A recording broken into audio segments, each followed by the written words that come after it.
Thursday afternoon to you. It's 4 o'clock in time for Sports4CLE. Thanks for joining us. Hope you're having a good afternoon. Browns in Carolina, a day off, getting ready for the preseason opener against Panthers tomorrow night, and it will be Shedeur Sanders getting the start at quarterback for the Browns. Albert Breer from Sports Illustrated on where Shedeur stands relative to the Browns quarterback competition. I think he'll make the team, but when he got there, he was way behind. And he's made up some ground, but I think part of it, like his ability to operate the offense, is part of what he needs. He needs to take that to a higher level to get first team reps. Because if you're a football team looking, and this is the simplest thing in the world, if you're a football team looking to get ready for the season, and you got veteran players, again, like your Joel Bitonio's or your Jerry Jeudy's in that huddle that are trying to prepare for a season, you can't fiddle around with a young quarterback who can't operate the offense. What are you saying, calling the plays in the huddle? Yeah, stuff like that. The operational stuff is the stuff he was behind on that he had to catch up on. Right. And so, and look, by all accounts, he's worked really hard at that, but there was a lot of ground for him to make up. And Dylan Gabriel, because he started at 3 different colleges, was in college for 6 years at Oregon and UCF and Oklahoma, was just way ahead of him when they came in, which is why Gabriel's gotten the first team reps and Shedeur hasn't. All right, let's put this in context. In college, a lot of plays are signaled in from the sideline to the entire offense. It can be cards handed up. You've seen those. It can be hand signals. The NFL, it's its own language relative to play calling, and it can be difficult to learn, without question. Doug Peterson, former Super Bowl winning head coach with the Eagles, also head coach of the Jaguars, explains what goes into calling a play in the NFL. At the end of the day, when you're trying to name something or put a label to it, and you start actually, okay, what's the formation? Well, here it is. What's the protection? Here it is. What's the actual play or route combination? It just gets really long. It's hard to call. It takes up time. Fast. U, different, right, swarm, Z fast, 124 thump, shallow, Mamba X pylon, 8 thick. And so you just come up with names like Philly Special. Philly Special. Ready? Beyonce or, Jay-Z. Jay-Z, Jay-Z.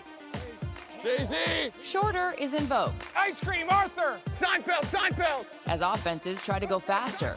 Shorter terms, one-word terms that tell everybody everything that they need to know. But you have to be able to relate whatever it is to the entire roster. It can't be, well, it's this for one quarterback and this for the other quarterback. So again, give him time. He'll figure it out. Joe Thomas, Hall of Famer, has worked with Browns offensive lineman at training camp the last couple of days. His thoughts on Shedeur Sanders.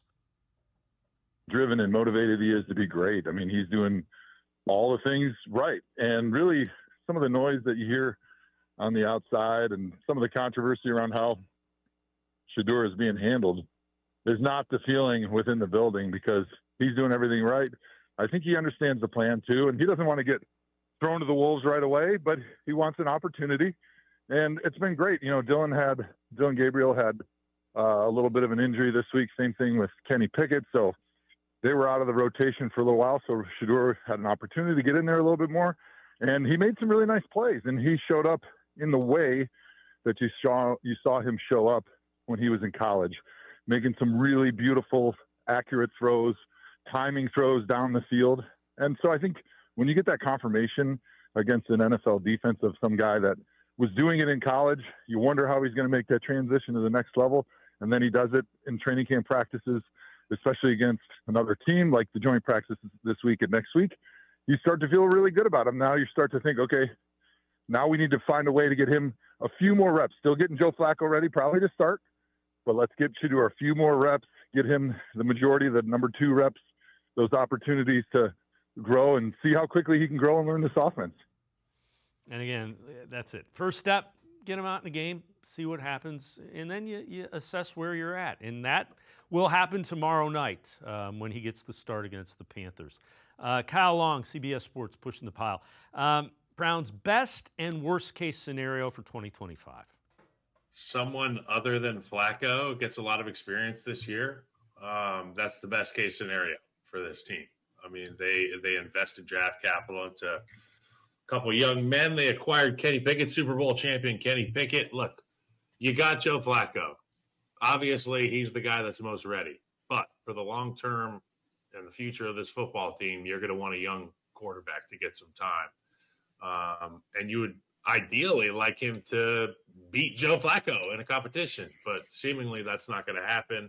The worst case scenario is at the end of the year, they still don't have any plan at the quarterback position, and Joe Flacco has been retired to a retirement community of sorts.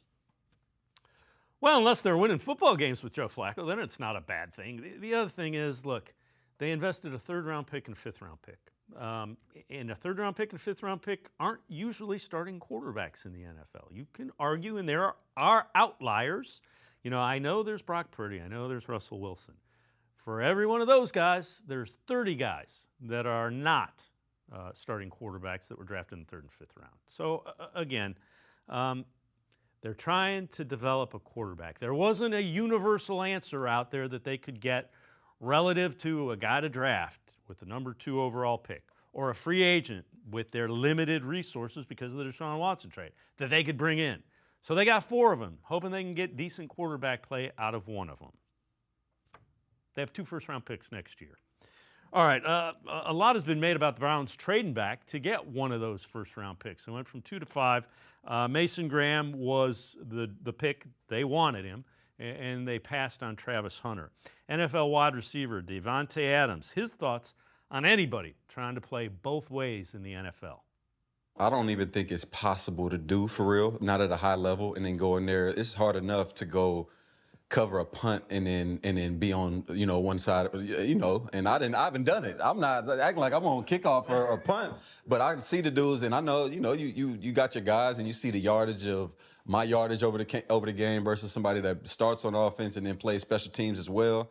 Like, that's just a lot of mileage, man. And I don't know how long. I'm not even concerned so much if he can do it over the course of a game or a season. It's more like, how long is his career going to be if he's playing that many snaps? Because all you're doing is doubling your risk for injury, one. Right. And I don't wish any of that on him. I hope that he can play an injury-free season and go ball out. But, I mean, that's just the reality. The more you're on the field, it's already 100% injury guarantee. Yeah. Once you get out there playing both sides, and now you got to tackle. Yep. You got to tackle Derrick Henry. With that frame, he's athletic as hell, but the athleticism, he better do some ninja shit if he want to use that to get him down. Yeah, that's a lot of football to play. And those are all of the concerns that I said when there was talk that the Browns had settled on Travis Hunter. Love the athleticism, but man, I don't want my franchise wide receiver that I think is a game breaker trying to tackle Derrick Henry or playing 100 snaps in an NFL game. Good luck with that. All right, let's turn plenty of Browns coming up. Lance Reisland, Spencer German will join us. Let's talk a little bit about the Guardians. Day off. They are a game and a half out of that third and final wild card spot, currently held by the Yankees. Gavin Williams helped the Guardians sweep the Mets in New York yesterday. Williams' command wasn't great. Walked 4, but he did have a lot of life on his fastball. 6 strikeouts. Took a no-hitter into the 9th inning. And then he had 1 out in the 9th inning. And Juan Soto at the plate. And goodbye no-hitter. Goodbye shutout. Guardians do get the sweep. Williams throws 126 pitches. Falls short of the first no-hitter since Len Barker's perfect game in 1981. Was asked when he realized he hadn't given up a hit. I looked up there in the 7th, saw it. When I came in, I was like, hopefully they don't take me out. And then the bottom of the 8th came. I was like, I'm about to do this. I got to do it. Hedgie, props to Hedgie the whole game. That last inning, the 9th inning, you start throwing a curveball effectively early in the count. Was that your plan for those first 3 batters, to start with the curve and then go back to your other pitches? Honestly, I don't even know the plan. Me and Hedgie didn't even talk, didn't even look at each other. Just going out there as another inning. Starting off, a lot more balls and strikes, a couple walks, but was able to pitch his way out of it. It was just so impressive for him, and then he settled in. He and Hedgie got into a really good rhythm. Hedgie called an unbelievable game, but all the credit today goes to Gavin. Just keeping them off the scoreboard inning after inning after inning, not letting them get anything going outside of the early innings. And, man, it was that close. It was. I thought he was going to get it. Was there a number that you had in your mind that you had to get him out of, or but do you think his stuff was that No, crisp? no. I think one of the things you look at the velo. The velo was still there. The stuff was crisp. I didn't dare ask him how he was feeling. I didn't talk to Carl or Albie the whole game. It was one of those things with a 4-run lead like that. You got to let him go. You don't know how many chances these pitchers ever going to have to do it. So he was going to get to go the whole way. And that last part of that is exactly why he left him in and exactly why he should have left him in. Guardians open up a 3-game series against the White Sox tomorrow night. Tanner Bobby, former Indian Aaron Savali will be the pitching matchup. Again, with what's coming up schedule-wise, Guardians have a chance to cut into that wild card lead, and they better do it middle of September. 17 games against teams that are either leading the division or solidly in the wild card race. We're going to step aside, take a quick timeout. Spencer German, 92.3 The Fan, Cleveland Browns on SI, and the Locked On Browns podcast up first. Sports4CLE talking Browns. When we return, stay with us.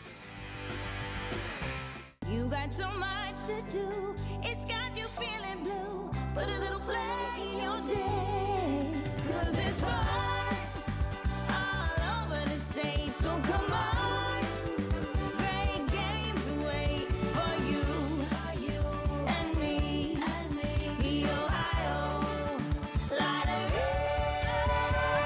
Put a little play in your day, put a little play in your day.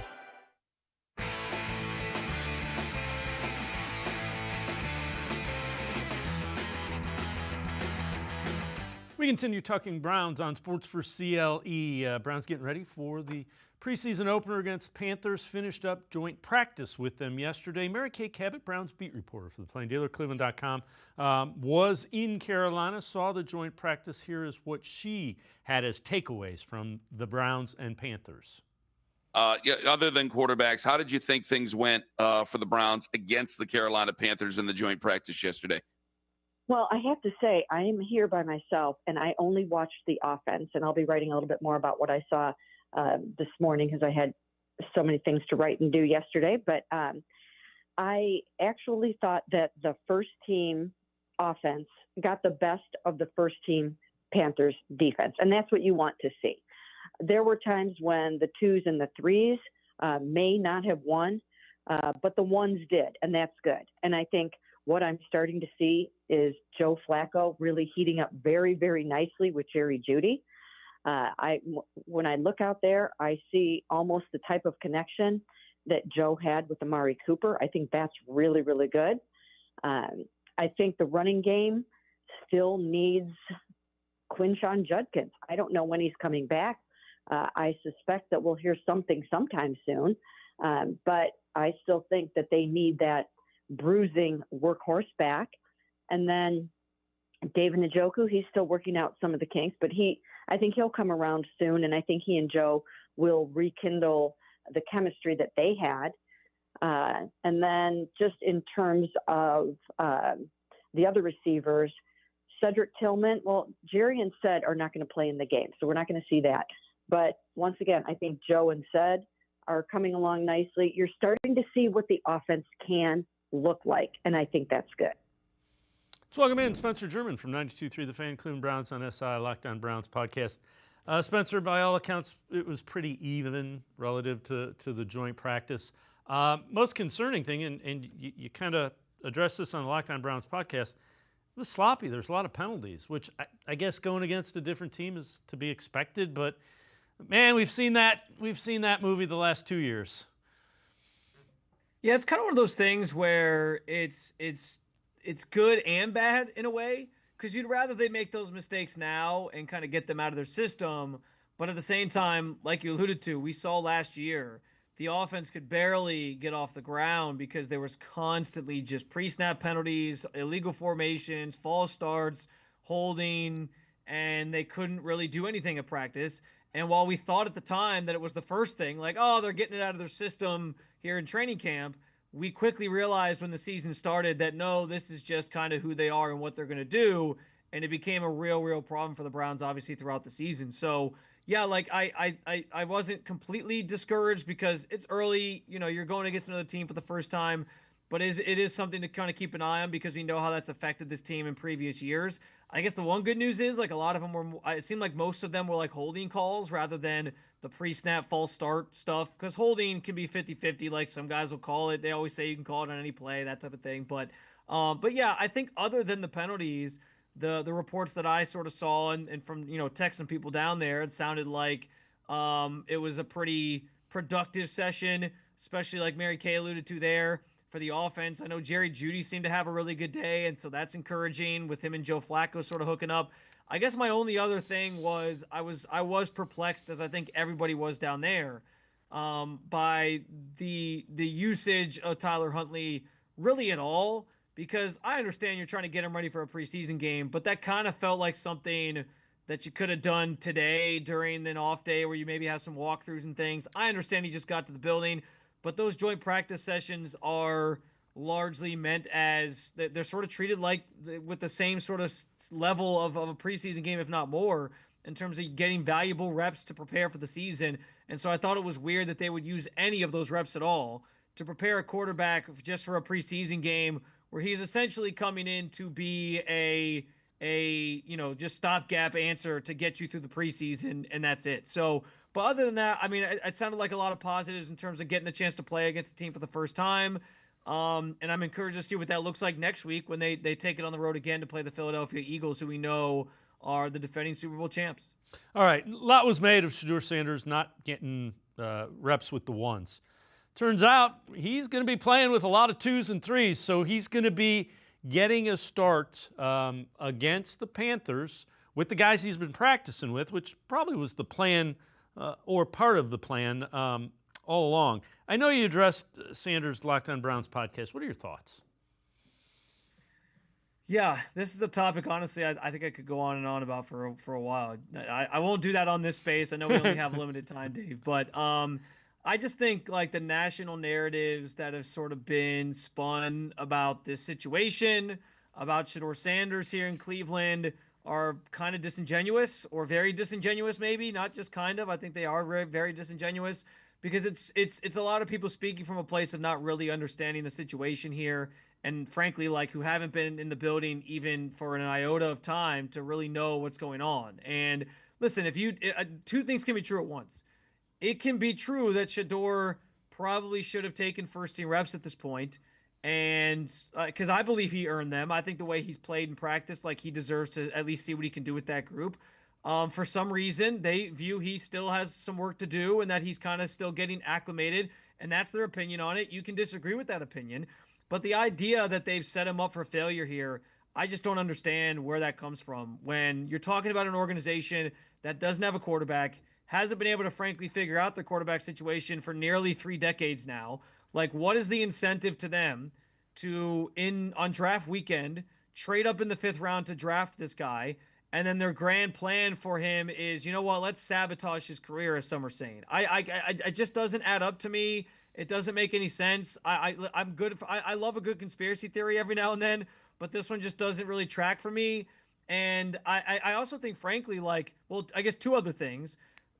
Whether he's with the ones, whether he's played with the ones, Friday is ultimately like an opportunity for him to go out and play at the highest level and ball out if he can. And like, for a lot of the people who love Shedeur Sanders, one of the big things they always say is, listen, this guy, he doesn't need, like, he can play with anybody and he's going to make it work because he's Shedeur Sanders. He's so great. And so if that's how you feel about Shedeur Sanders, if you believe that he's that good, it really shouldn't matter if he's going against the Panthers' first-team defense and he's with the 2s on the Browns' offense, because you think he's going to perform anyway. And that there is a factor to Shedeur's game that I've always kind of believed that's there, where he is kind of like this gamer, right? Like, when the lights are on, when he's on the field, there's just something that you can't account for at practice. It's just different, and he does play generally his best in those moments. So I'm excited to see if that comes out on this stage, and it is a really good opportunity for him. I also just think, too, like, this Browns organization has messed up so many quarterbacks over the years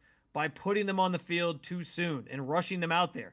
And listen, you could, if you're going to tell me like, well, they're putting him out there too soon now, he's playing in a preseason. Guys, it's the preseason.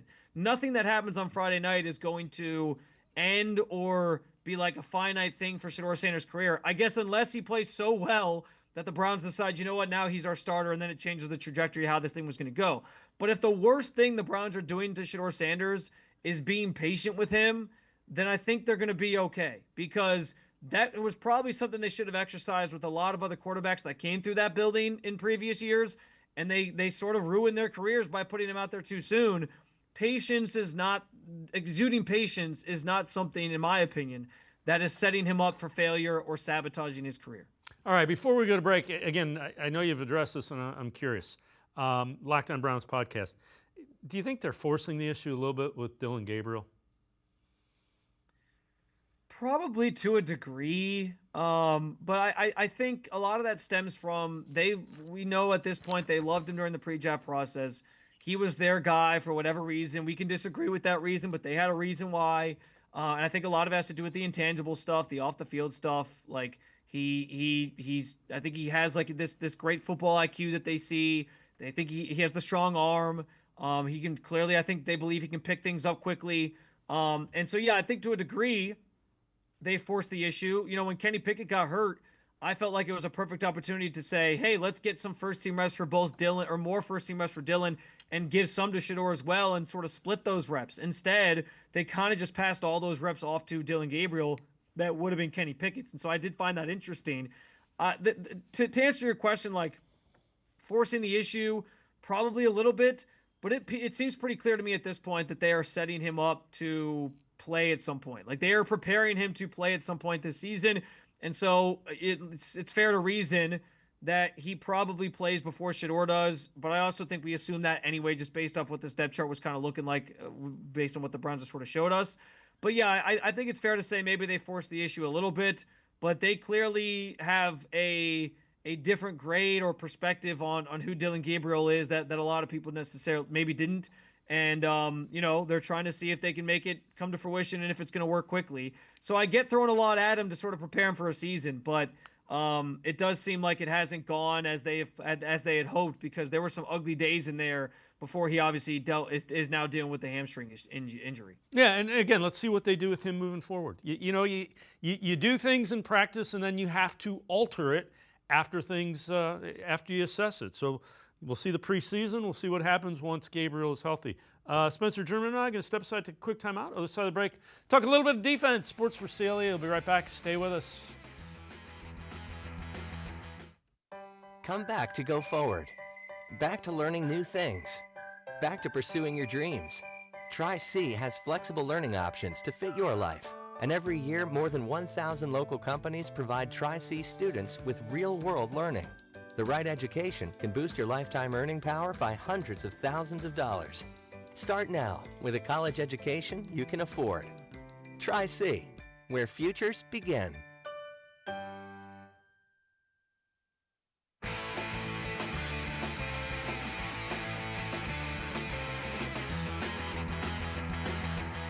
We continue talking Browns with Spencer German from 92.3 The Fan. Spencer, I know you've kind of talked about this one, Locked On Browns podcast as well.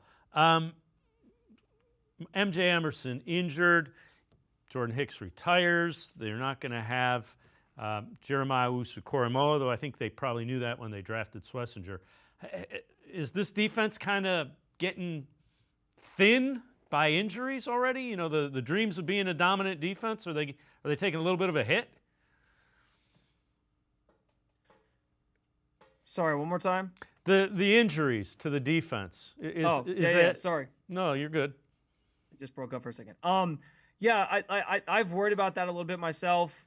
Obviously, with Martin Emerson Jr., I was really looking forward to seeing him have a bounce back season this year. And it's kind of crazy. Like, the day he spoke, the day he got hurt, he had spoke to the media that morning and talked a lot about that. Like, the idea that he was last year didn't go the way he planned. He was hoping to bounce back. And so I do think that's a pretty big blow to the secondary, because I was kind of anticipating Martin Emerson would come back and show you who he really is and have a great season. And then obviously you lose Jordan Hicks. And I'd been banging the drum leading up to him retiring and sort of leading into training camp that the linebacker room might be better than we're expecting. And then you lose Jordan Hicks that way, and it was like, okay, maybe I'm wrong about this group now, and all of a sudden your depth sort of feels like it's a bigger issue. But yeah, it feels like two bigger hurdles to overcome. I still tend to have good. I still have confidence that this unit's going to be like the bread and butter of the team, and that they're going to sort of carry the team in general here. But I think you take those hits and it's more sort of for this defense to overcome. I would say this, like, they can't probably afford to lose many more players beyond this, especially if it's to that linebacker group or the secondary group. It's a luxury at this point, despite all the rumors over the last couple of years that Greg Newsome was going to potentially be traded. It's a luxury that you have him now, because you can bump him outside and they'll have to handle the nickel spot. How they're going to handle it might be with 3 safety looks. It might be with some of Cameron Mitchell getting sprinkled in. But in the grand scheme of things, like those are tough to overcome. But I think the defense, at least for now, is capable of still being dominant despite those losses. But if they lose anybody else this preseason or early in the season, yeah, things could certainly spiral a little bit there, and you feel like there's almost too many things to overcome at that point. We heard Jim Schwartz a couple days ago talking about Carson Schlesinger. We've heard veterans talk about Carson Schlesinger. When guys talk about a rookie the way Schlesinger is being talked about, it makes you believe he's going to have a pretty big impact. Yeah, listen, he's been seen and heard at training camp. Like, whenever you hear like a big hit or pads popping, it generally comes from Carson Schlesinger. It seems to be that way. He's been really, really good. I was excited to see, back at rookie minicamp, you saw some of the athleticism they brings to the table. And then it was always kind of like this wait and see to, okay, what's it going to look like once the pads come on and he can really actually hit guys? And I think it's translated really, really nicely for him. And he's been awesome. The fact that he's wearing the green dot now in Jordan Hicks' absence, I actually think, like, on some level, I'm not saying you want to put a lot on a rookie's plate immediately, but him being sort of forced to wear the green dot and assume a lot more responsibilities, in some ways I feel like it's almost a good thing for the Browns, because they're going to get a chance to learn about Carson Schlesinger here really, really quickly, find out if he can cut it at this level, if he can be the green dot, if he can handle a lot of those responsibilities pretty quickly. And right now, it seems like it's going pretty well for him. Now, it's going to be different when you line up between the lines on a game day, but everyone seems to be impressed by him. He's impressed his teammates. And I think, like, as long as he keeps doing what he's doing in camp in the preseason, I'm assuming you're going to see a guy that shows you that same, how good he is, when the season begins. And so in some ways, like, listen, I think he kind of flew under the radar a little bit, because we were talking so much during the offseason after the draft about Mason, the number 5 overall pick, and obviously Quinshon Judkins, and we know what's going on with his situation right now. But like, Carson has just kind of kept his head down and gone to work, and now it's showing itself on the field, and he has a chance to be a really impactful rookie, as do some others in this class. All right, before I let you go, other than Shedeur Sanders tomorrow night in the first preseason game, what are you paying attention to? What do you want to see? What makes you feel better if you see this?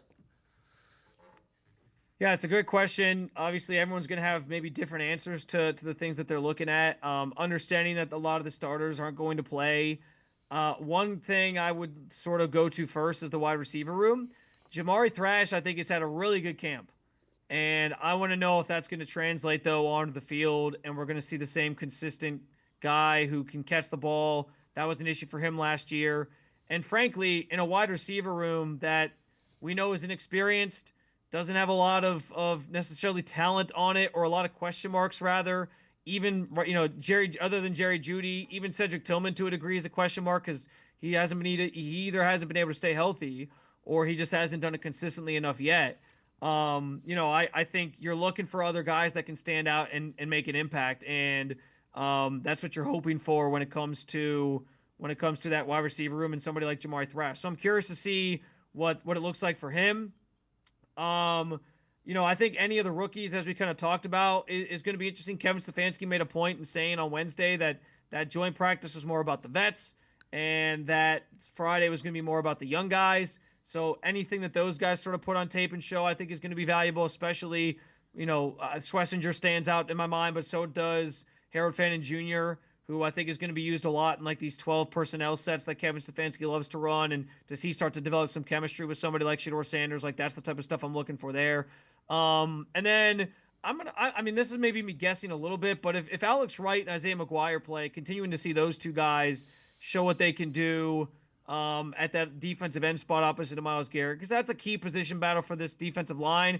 I think both are going to see plenty of playing time this year, but just seeing if they can kind of continue to build upon what they've done at camp, I think is something that I'll have my eyes on as well. And then one final thing I'll throw in there is just the running backs in general. I don't know if Jerome Ford's going to play or not. We'll see, as technically I think slated to be the number one guy, but like Dylan Sampson in a live game setting, what does he bring to the table? And how do they maybe handle some of the rotation of that group if Ford does come out there to start the game? And we'll sort of have to, I think we'll start to get a sense of that as well. But those are just some of the key areas I'm looking at, and I'm sure others will be watching those as well, among some other things that people might have their eyes on or be interested in. It'll be fun because we'll finally have some things to talk about relative to a preseason game. Spencer German, is always great stuff. Thanks so much. Appreciate the time and the insight. Thanks very much, Spencer.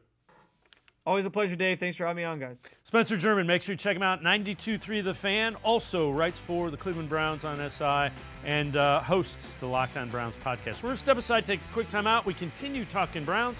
Lance Reisland from the Plain Dealer, cleveland.com. Straight ahead. Stay with us. You got so much to do. It's got you feeling blue. Put a little play in your day. 'Cause it's fun. So come on, great games wait for you and me, the Ohio Lottery. Put a little play in your day. Put a little play in your day.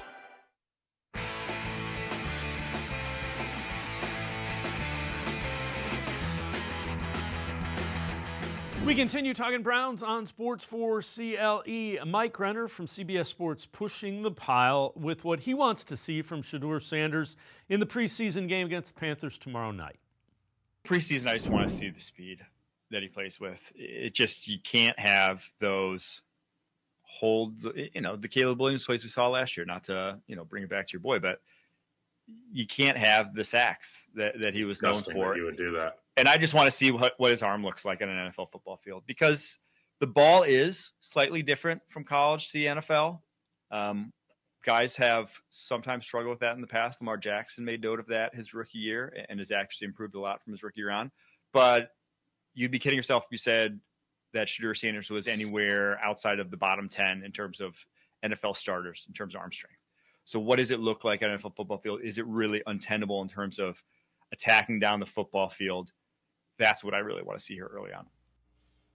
With that, let's welcome in Lance Reisland from the Plain Dealer, cleveland.com. Lance, I want to see him I want him to get out of the huddle. I want it to look smooth, I guess, is where I'm at with Shedeur Sanders. And I will be interested to see the arm strength if it translates in the speed of the game. Well, it's funny. You've heard a lot of things about what everybody kind of expecting from him, right? So my thing is that I think what they've done with him through camp has really helped him. Now, if he plays really well, people are going to say he should have played earlier. But I think if he plays really well, it's because they've kind of built him up to have some success in what he's doing. And whatever that is, I've watched all his throws in college. He can make all the throws. He can do all those things.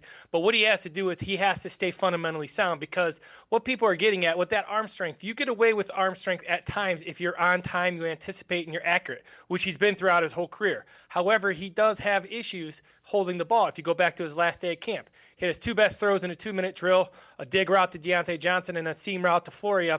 Then they kick a field goal. Then they get right back on there, and he takes 2 sacks from holding the ball too long. So I just want to see the operation. I want to see what they give him, right? What are they giving him formation-wise? What are they giving him protection-wise? What are they giving him route concepts? Are they easy hitches, layers routes, or are they doing multi-level reads? I think it's just important for him, the operation to be good, for him to look fundamentally sound underneath center and in the shotgun. There's going to be some mistakes, and I think, everybody can't weigh on every throw. There's going to be a learning curve here, and I think he's going to do a good job.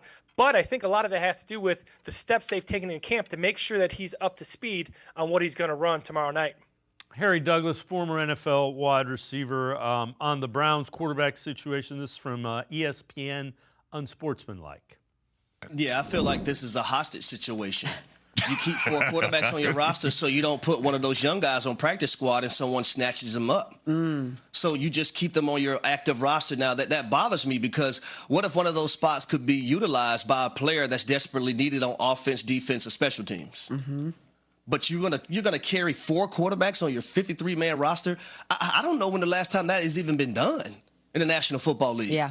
Like, that makes no sense whatsoever to me. But, let's just say Dylan Gabriel is a guy that you wanted to put on practice squad, and you don't put him on practice squad because you're scared somebody else is going to snatch him up. Or let's just say a Shedeur Sanders, a guy who's leading in jersey sales right now when you talk about all the rookies that were drafted. What if you decide to put him on practice squad? Do you think he's going to last for a week or 2 on the practice squad? I don't think so. So this is a hostage situation, Michelle Smallman. Call 911. Since Harry asked Lance and didn't look it up, I'll do the work. Since 2013, there have been 4 instances where there have been 4 quarterbacks. Browns twice in 2016. Names like Cody Kessler, Josh McCown, Joe Callahan, Kevin Hogan, Robert Griffin III, Cody Kessler, Kevin Hogan, Josh McCown. The Dolphins in 2018, Ryan Tannehill, Brock Osweiler, Luke Falk, David Falls. And in 2021, the Houston Texans, Deshaun Watson, Tyrod Taylor, Davis Mills, Jeff Driscoll. The thing that's concerning is Browns fans will know a lot of those guys played quarterback for the Browns. The other thing that drives me crazy, they're not holding Shedeur Sanders back. The fact that we know all those quarterbacks from 4 quarterback teams shows you what a mess the quarterback has been for the Browns. They're trying to find a guy and develop a guy that can play quarterback in the NFL. And relative to the practice squad, he's a 5th-round pick. That means every NFL team had the chance to draft him 4 times and said, nah, we're good. So, yeah, he probably would be able to go to the practice squad. Well, it's very interesting, right? Never has there been such energy for a 5th-round pick, and he's done some really good things. And I've said this through the first 10 days of camp, and he's getting way too much praise, way too much credit for everything he does. He's just a young kid learning the game, and he's doing a really nice job. He's got some things that he needs to work on if he's going to be successful in the NFL. He does not have an elite arm. He does not have elite feet, but he's a really good football player, and he just needs to continue to grow. One of the things that, I always try to listen to other people's viewpoints and how people see things, but I'm in complete agreement with you and with many other people. Shedeur Sanders is not being held hostage here. He's not being misused. He's being developed by a guy who's pretty good at developing quarterbacks, in Kevin Stefanski, and a guy who's given him a shot. Whether he was there or not, he was picked in the 5th round. They liked Dylan Gabriel, so they took him in the 3rd round. I know you and I had more of a question with that at that point in time, even though I'm a Dylan Gabriel fan. I think both of these guys are going to be okay. It's going to be a big learning curve, and I think if you take the names out of it, you take jersey sales, all that stuff that doesn't mean anything, you just take performance, that'll rise to the top here in the next couple of weeks, and we'll see what happens. But he's absolutely in a great spot. He's learning from guys who know what they're doing. He's got coaches who are setting him up for success, whether people know that or not. Knowing what you're doing in a game sets you up for success. Being thrown out there without any idea sets you up for failure. The other thing is 3rd round and 5th round picks are usually not drafted to be starting quarterbacks. It's a fact of the NFL. You could argue that. You can give me the outliers. Russell Wilson and Brock Purdy. Okay, for every one of those guys, there's 20 that were taken there that are not starting quarterbacks. Well, yeah, the outlier. So, as you know, I was really big on Dylan Gabriel. And some of the issues that I've seen with his height at practice, some on boots and in the pocket, things like that, those are real things. And to be an outlier, it is what it is, right? And I said this the other day, and when you get to a game, there's something that you can't measure. How they see things, the speed of the game, where the receivers are, their knowledge, all that stuff that's that it factor. That's why so many people, including myself, are wrong on quarterbacks, because as good as they are measurables, or good as they are, like for Dylan Gabriel in terms of his stats and his production and arm talent, whatever it is, it does not matter until you get live action on Sunday afternoon. Even in the preseason, that's great, and you got to earn that. But Sunday afternoon in the NFL is a different animal, and you don't know how to measure that. And there's some guys, obviously you got to have some measurements, you got to have some production, but you got to have the it factor, and that comes with live action and live action only. So I'm interested to see how this all pans out as the action becomes live in the next month or so. Yeah, I'm with you, and I kind of think those are the things that Shedeur Sanders is really good with. Understand playing football. I think that that we can measure all these other things. They're still playing football, so we'll see. Veteran wide receiver Deontay Johnson signed with the Browns after a tough season ago. Aditi Kikabala talked to him about what Johnson's looking for this year with the Browns. Fresh start. After last year it was a lot, but this year I'm ready, new clean slate, just focus, taking it one day at a time, and just, chips gonna fall where they lay in at the end of the day. So as long as I keep doing what I'm doing, I shouldn't have nothing to worry about. Deontay, if we go back to Pittsburgh when we were together, there was a run there, 3 years, where you were one of the most productive receivers in the game. Mm-hmm. That level of consistency, right. Can you get back to that? Is that still in you? Yeah, for sure. It ain't go nowhere. It's just a matter of whenever I get my opportunities, when I can show and put it on display. When you think about last year, Carolina to Baltimore, Houston, and some of the hiccups, what do you think that's attributed to, and how do you know that that's behind you? I try not to really think about it. I mean, it's still be in the back of my mind, because I obviously messed up a lot of money, during that whole time. So, I regret it every day, but like I said, I'm not perfect, so this year I'm just worried about the little things and what I can do to contribute to the offense in some sort of way, and make the most of my opportunities and just be a good teammate.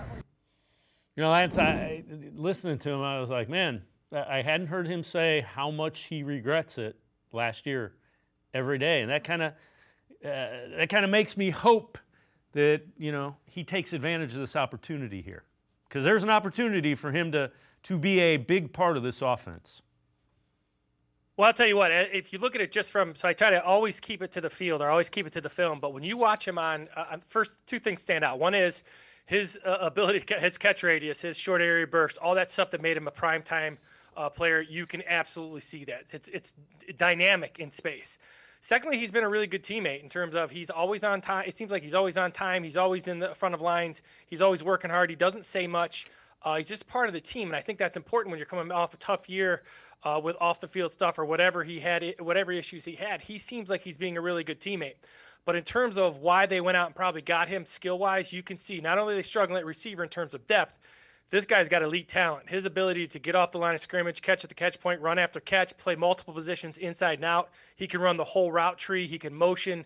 He can do a lot of really good things. He's a really talented guy, and he brings an added dynamic to that receiver room that they don't have inside. I know they're looking for some young guys, but Deontay Johnson's the proven all-pro type guy who still has a lot of years at him. Hopefully he can get it right.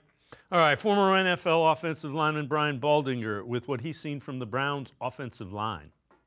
They have a chance up front to be good. The running back situation should be fine. They should run the ball well. That interior three of Teller and Posick and Bitonio is as good as there is in the league and has been. And they don't look like they're ready to slow down. They play a lot of snaps. They like to play. They practice every day. They're a good group. Lance, we've talked about this. If those three guys rebound, this team is closer to a 7-8 win team than it is a 3 or 4 win team. There's something that I've really discussed and I've had it ad nauseum with people is that I want to see these guys tomorrow night against a defense that doesn't get up the field like the Cleveland Browns defense, because they've struggled to run the ball here in camp a little bit between the tackles just because of the aggression of the D line that Schwartz plays with. So they're getting upfield. And they don't really allow these double teams to happen because they're playing with such chaos. So I'm really interested to see these guys get off the ball tomorrow against a team that's not like that. And Mason Graham and Malik Collins are elite guys inside, and especially with their movement skills. Now, if those three guys rebound, going back to Callahan with Bloomgren and this whole inside, this wide zone, this gap schemes, this aggressive, this identity, not really the scheme, it's the identity, right? No matter what they run, they're doing with physicality. That's what I want to see tomorrow. That's one of the keys for this team being successful this year is creating an identity and keeping that identity through the good and the bad. Because there are some, you will have some hiccups in the road, but you got to stick with it when things go bad. I think those interior guys are going to be great. I think Conklin looks really healthy. DeJuan Jones is as physically fit as I've seen him as a Brown, and they're going back to what they do. This could be a really good turnaround quickly for this Browns offensive line. Lance Reisland and I are going to step aside, take a quick time out. Other side of the break, we'll talk a little bit of defense. Sports for CLE will be right back talking Browns. Stay with us. Come back to go forward. Back to learning new things. Back to pursuing your dreams.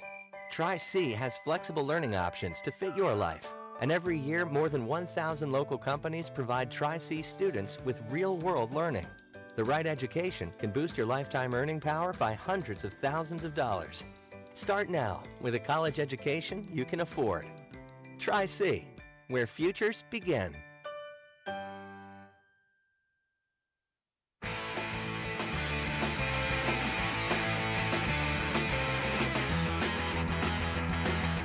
We continue talking Browns with Lance Reisland from the Plain Dealer, cleveland.com. Albert Breer from Sports Illustrated on where he sees the Browns as a franchise.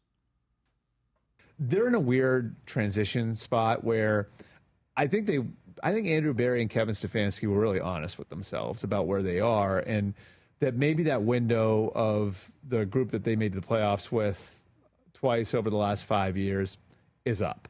And I think that sort of informs the trade of the second overall pick, where they felt like we need to get younger and we need volume of young players. It can't, like Travis Hunter's great, and they would have taken him if they had sat there too, but we really just need volume. And part of it was the loss of the draft picks in the Deshaun Watson trade. Mm-hmm. And so they've got like these older players and Myles Garrett and Joel Bitonio and Denzel Ward.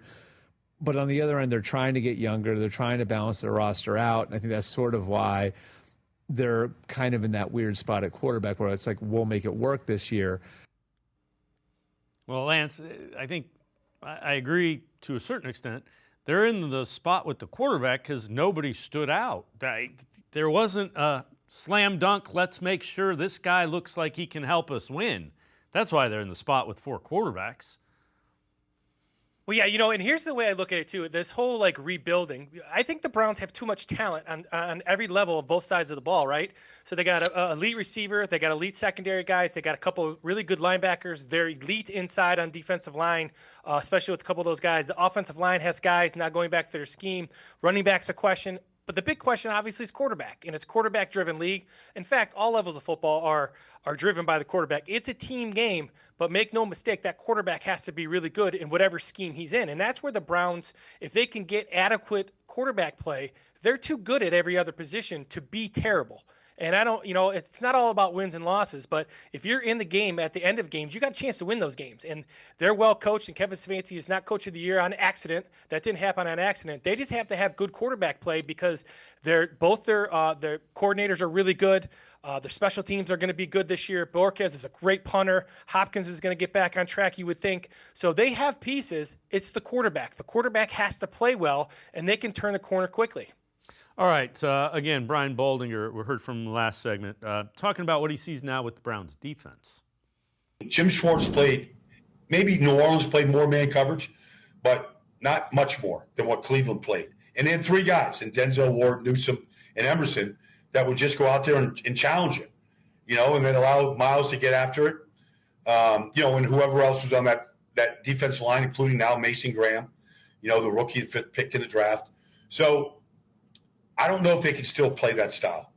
It remains to be seen. I know this.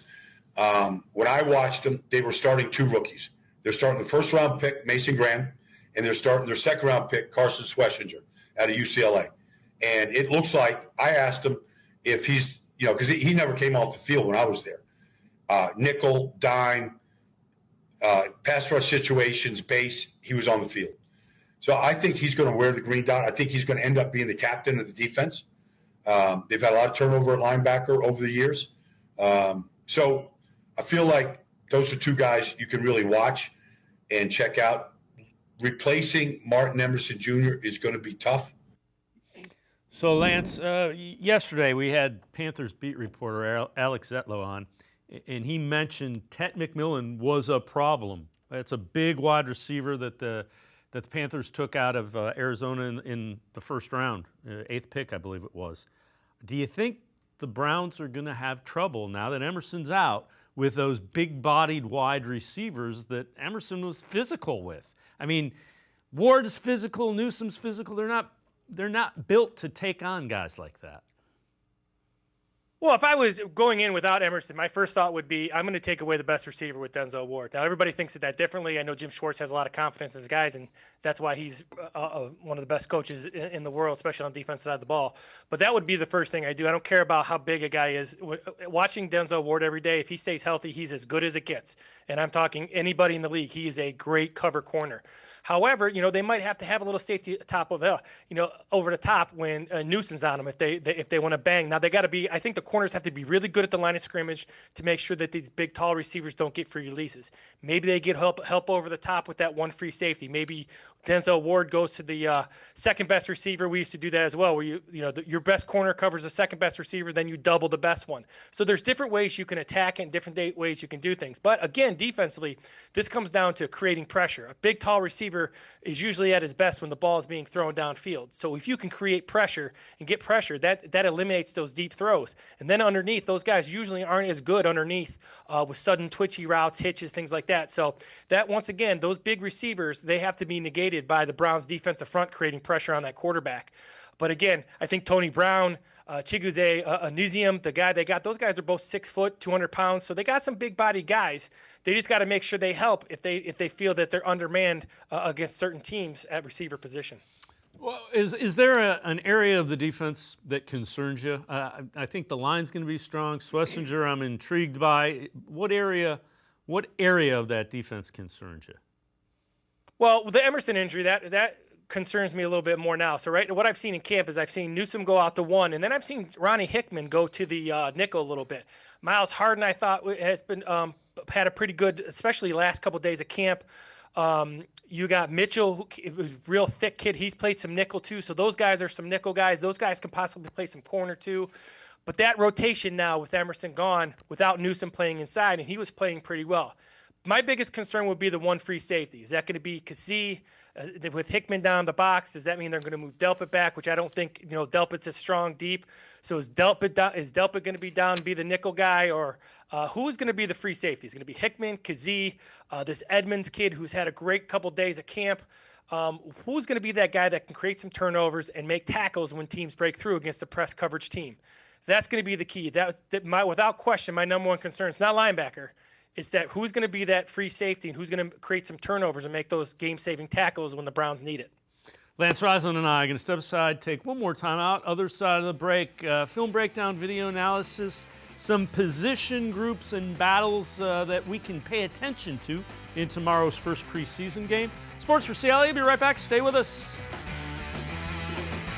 You got so much to do, it's got you feeling blue. Put a little play in your day, 'cause it's fun all over the state. So come on, great games wait for you and me.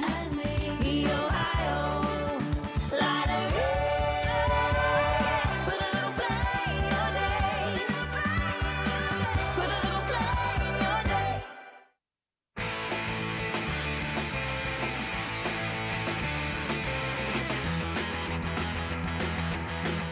We continue talking Browns with Lance Reisland from the Plain Dealer and cleveland.com. Time for film breakdown video analysis. Now, these are positional guys doing battle that we can pay attention to tomorrow night, first preseason game against the Panthers.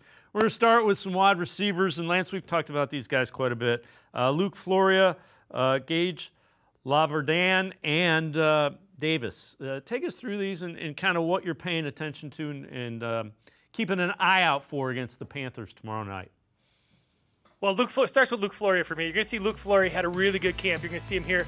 All these kind of juke routes, right, in and out, these kind of in the slot routes he's really, really good at. He's had an outstanding camp of getting open. You're going to see him here with Joe Flacco working with the ones, really good out route, ran against everybody. You're going to see what he does really well here. He's going to lean into the corner. Watch as he leans in and pushes off a little bit. Those are all veteran savvy moves he's making for a young kid.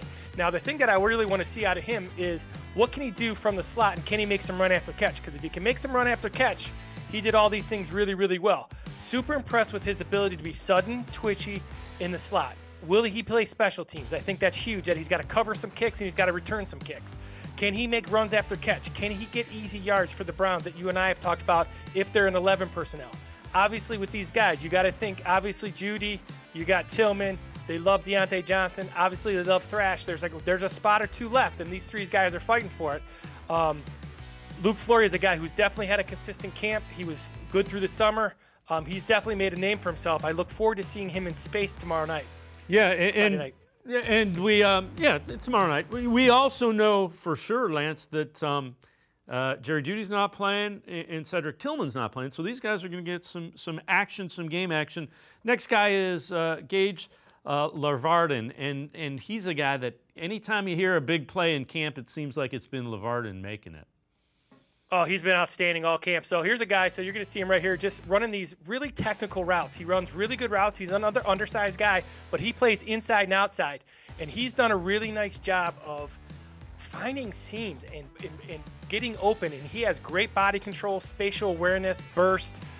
He has done everything. Here's a little the levels concept where he breaks a couple tackles. He's really shifty in space. The difference between him and Floria is that he plays outside a little bit more. Even though he's undersized, he does a really nice job of running those speed outs, those deep speed outs, comebacks, curls. He has been really, really impressive all through camp against everybody. So him and Floria have been outstanding. Very impressed to see him tomorrow. Where they put him? Are they going to put him in the slot, out at one? How do they get touches for him? Is he a special teams guy? But he's another guy that's really had a good camp, consistent all summer.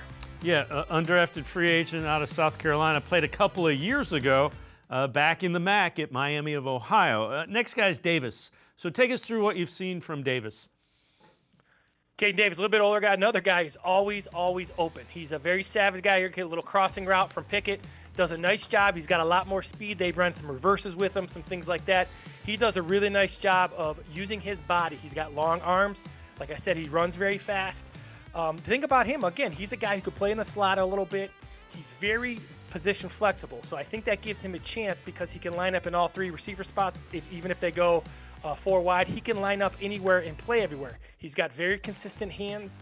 He's a guy I've been very impressed with. He's not a huge run after catch guy. He's not a super shifty guy, but he's a guy that consistently gets open.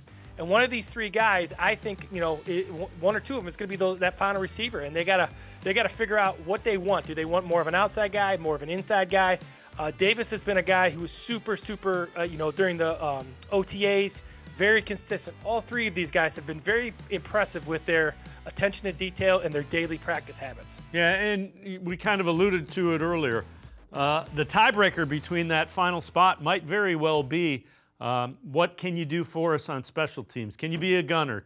They have the return guy, in theory, in Carter, but if you can contribute on special teams, that might give you a leg up. We've talked a lot about defensive linemen and how deep it is. Next position group, Jawan Briggs, Holly on that defensive line. What have you seen from them? Well, all camp, these guys have all looked like clones, right? You're going to see all these guys, Collins and Miles, they're all working the same drills. The thing they're working on is getting upfield, being violent with their hands, recreating a line of scrimmage, and being just causing absolute havoc. Now, the drills that you see here, these are the drills they do every single day. There's Holly going. There's Briggs. Now, the two things that I want everybody to understand, obviously they have their starters, and Shelby Harris seems like he's going to be the third tackle in, and when Hall gets healthy, he'll be in the rotation. But I want everybody to watch tomorrow. I want you to watch this Holly kid. He was in Canadian Football League with the Toronto Argonauts, and Jawan Briggs was their pick last year. These guys have the thickest lower bodies on the football team. And what that means is they do have an answer if a team is going to run directly at them with huge guards and try to really move them out of there. They have some guys that can really help them anchor in if they're struggling on the run. They play with great energy. And again, a lot of these starters are not going to play. You're going to see a ton of Holly. You're going to see a ton of Briggs tomorrow. And these are the drills, no matter who it is. This is what they do all day. They're physical and they move. And that's what this defensive line does all day long. And it's kind of fun to watch. But these two guys, Holly and Briggs, they are so thick on the lower body. I think they're really going to help against the run with teams that are trying to establish run. You think about Baltimore and Pittsburgh. These guys will give you some rotational time, especially on first down, so you can win on first down and then unleash those pass rushers.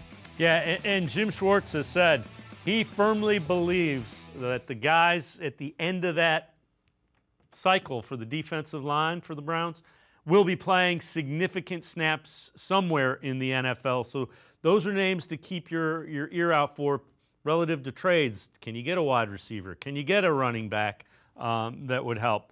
Last position group, the safeties rather, and there's a number of them. Kazee, Jenkins, Edmonds. What have you seen from these guys? Take us through these. Well, went over to watch them on day 10, so I stayed with them for about 30 minutes and just watched their attention to detail. Delpit was back in there leading the way. These guys are all very disciplined in what they do, and obviously here's Tony Brown, who I think can be a good player for them. What I think they got to do is they got to really figure out if they're going to leave Delpit down in the box. And if they're going to leave Delpit down in the box most of the time, now there are situations with motions and formations where Delpit can play deep and he can do a good job of it.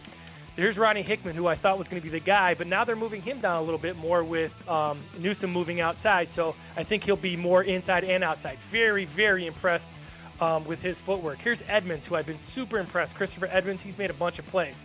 You're going to see here how they bump across here, and this is with the secondary. So he's going to bump it to Kazee. Kazee's going to then tell Edmonds, and then you're going to see Edmonds get on his horse right there, and he's going to run, and he's going to chase down Judy in the flat. That's a really good football play. That's great communication by that secondary, and that's what they have to do. You're going to see Edmonds here on a corner route from Njoku, who does a great job of getting his hands in. So he's a guy that I really like because of the fact I've seen him set the edge as a blitzer. I've seen him play inside at backer as a nickel. I've seen him play on the half. He's a very versatile guy. The thing is, for that one high safety, they got to find a guy who can create some turnovers and make tackles. That's just not what they've had. Kazee's another guy they got this year. Very aggressive. Got to make some turnovers. Be interested to see these three, that position as a whole, but these three especially, who's going to win that job and get some rotational time at that one high hat. Yeah, and they have kind of switched what they're the way they're trying to get that free safety. If you think about it, a couple of the higher profile free agent signings, John Johnson III and Thornhill, Thornhill didn't have. They signed a free agent safety in Juan Thornhill. I like the signing. He didn't have an interception in 2 years here. That can't happen. Well, especially in this defense, right, where you're the one high hat, and there's when you talk about a high profile guy, what they need, and I think these guys fit the bill, is they need a ball hawk. They need a guy who, for some reason, as we used to say, dog with a frisbee. You throw that frisbee up, and a dog will go get it. And that's kind of what these free safeties in this one high hat. They got to be guys who understand what they're seeing, the down and distance, the hash, where the ball is being thrown, the film study, and they got to go make plays. And it's not only the turnovers on the interception, but it's turning that 25-yard play, keeping it there, and not letting it be a 60-yard touchdown pass. So, yes, that guy's got to create some turnovers, but that guy's got to be a ball hawk and cause some disruption. There's been no disruption by that one high hat in a defense that thrives on disruption.